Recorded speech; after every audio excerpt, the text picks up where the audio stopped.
Zoom 160. ഏതൊരു ഞാൻ 2.5 കൊല്ലമായിട്ട് ഉപയോഗിക്കുന്നുണ്ട്. സൂം 60 ഇപ്പോൾ 6 മാസമായി. കഴിഞ്ഞ ആഴ്ചയിൽ രണ്ടിൻ്റെയും സർവീസ് കഴിഞ്ഞു. ഏതറിൻ്റെ 30,000 സർവീസാണ് ചെയ്തത്. സൂമിൻ്റെ 4,000 സർവീസ്. സൂമിന് ഓയിൽ ചേഞ്ച് ഉൾപ്പെടെ എനിക്ക് ആയത് 430 രൂപയാണ്.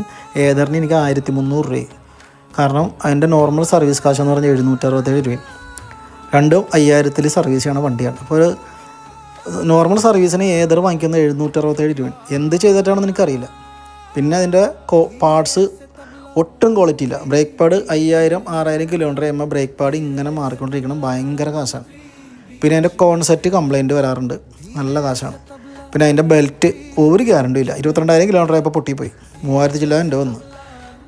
പിന്നെ അതിൻ്റെ വീൽ ബെയറിങ് ഒരു പ്രാവശ്യം ഞാൻ 2 സെറ്റ് മാറിയതാണ്.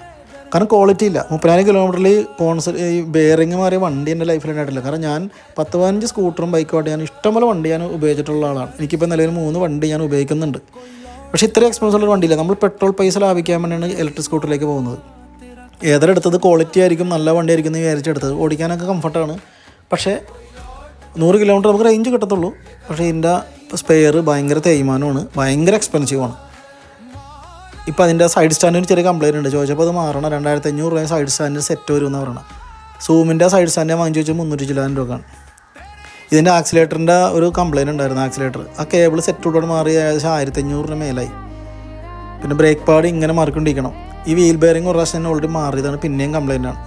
പിന്നെ സർവീസിന് 767 രൂപ വെച്ച് നമ്മൾ കൊടുക്കണം. ഒരു വർഷത്തിൽ 2 പ്രാവശ്യം വെച്ചിട്ട്.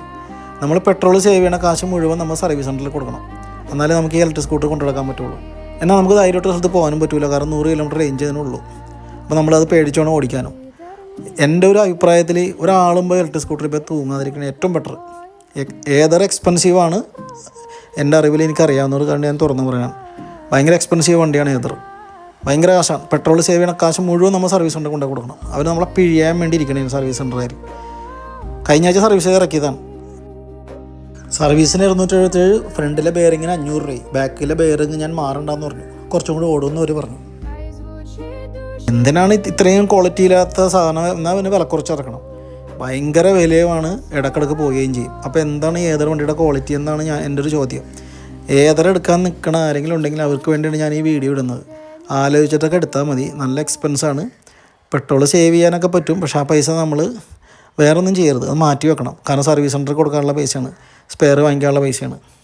ബെൽറ്റിനൊക്കെ ഒരു ഗ്യാരണ്ടിയും ഇല്ല. 10-22,000 കിലോമീറ്റർ ആകുമ്പോൾ ബെൽറ്റ് പൊട്ടിപ്പോവും. ഞാൻ അപ്രിൽ ഓടിച്ചിട്ടുണ്ടാകുന്നത് 70,000 കിലോമീറ്റർ ഓടിച്ച വേണ്ടി ബെൽറ്റിന് ഒരു കംപ്ലയിൻറ്റ് ഉണ്ടായിരുന്നില്ല.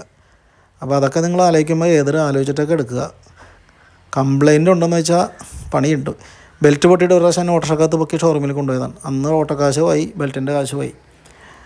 ഓല ഒടിഞ്ഞ കംപ്ലയിൻ്റ് ആണെന്ന് എല്ലാവർക്കും അറിയാം. പക്ഷേ ഏതറും അത്യാവശ്യം നല്ല കംപ്ലയിൻ്റ് ഉണ്ട്. ഒരുപാട് പ്രശ്നങ്ങളുള്ള വണ്ടിയാണ്. ആലോചിച്ചിട്ടൊക്കെ എടുത്താൽ മതി. എപ്പോഴും പെട്രോൾ വണ്ടിയാണ് നമുക്ക് നല്ലത്. എക്സ്പെൻസും കുറവാണ്. അതുപോലെ തന്നെ എവിടെ വേണമെങ്കിലും നമുക്ക് ധൈര്യമായിട്ട് കൊണ്ടുപോകാൻ പെട്രോൾ പമ്പ് ഉണ്ട്.